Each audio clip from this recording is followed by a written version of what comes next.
Est-ce que tu sais que Jésus racontait des histoires? Eh bien, aujourd'hui, je vais te raconter une histoire que Jésus racontait. C'est l'histoire d'un berger et de son troupeau de moutons. Pourquoi est-ce que Jésus raconte une histoire de berger? Eh bien, figure-toi que les bergers s'occupent bien de leurs moutons.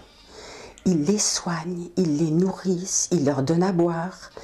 Et c'est simplement pour nous dire que Jésus, lui aussi, il s'occupe bien de nous. Il nous écoute, il nous console, il nous conseille. Comme le berger s'occupe de ses moutons, eh bien, Jésus s'occupe de nous.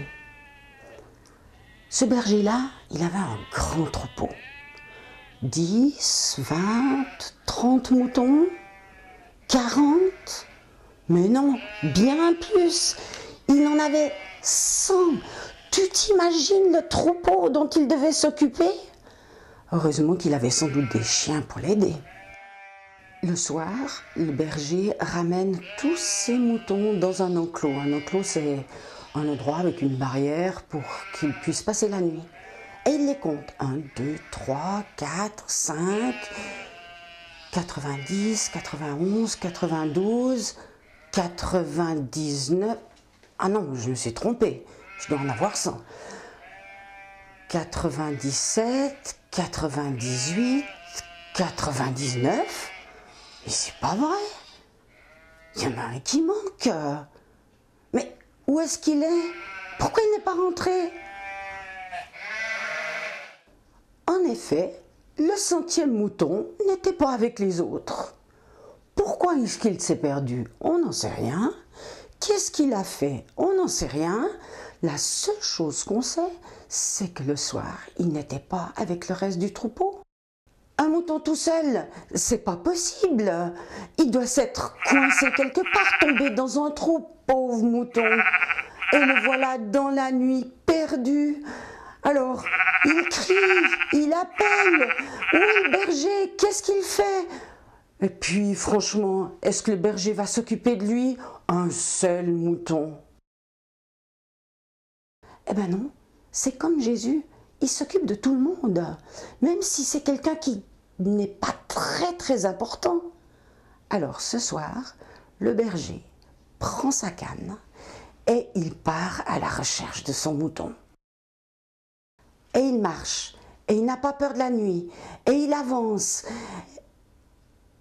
et il écoute. Parfois il s'arrête, il regarde. Où est mon mouton? Mon 100e mouton que j'aime. Est-ce qu'il entend quelque chose? Et puis le voilà qui crie, qui appelle. Mouton! Mouton! Où es-tu? Je te cherche! Je t'oublie pas! Je pense à toi! Mouton, réponds-moi! Jésus, il est comme ça avec nous. Il nous cherche. Et voilà notre berger. Je crois bien qu'il a entendu quelque chose. Un petit bêlement qui vient d'où? Du fond d'un trou. Mais c'est normal que ce pauvre mouton ne pouvait pas revenir. Il est coincé. Alors il se penche. De la même manière que Jésus s'occupe de nous. Il n'a pas peur des trous. Il n'a pas peur du vide.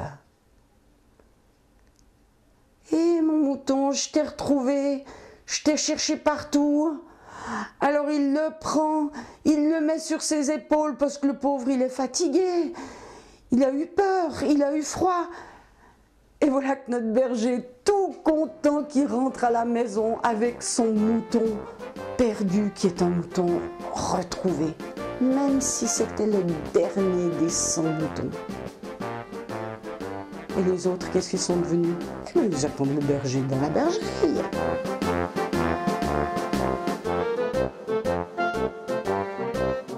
Alors le berger arrive avec son mouton et il appelle « Ohé les voisins, ohé les amis, venez, venez, regardez qui j'ai retrouvé au fond d'un trou, c'est mon mouton chéri, je l'avais perdu !»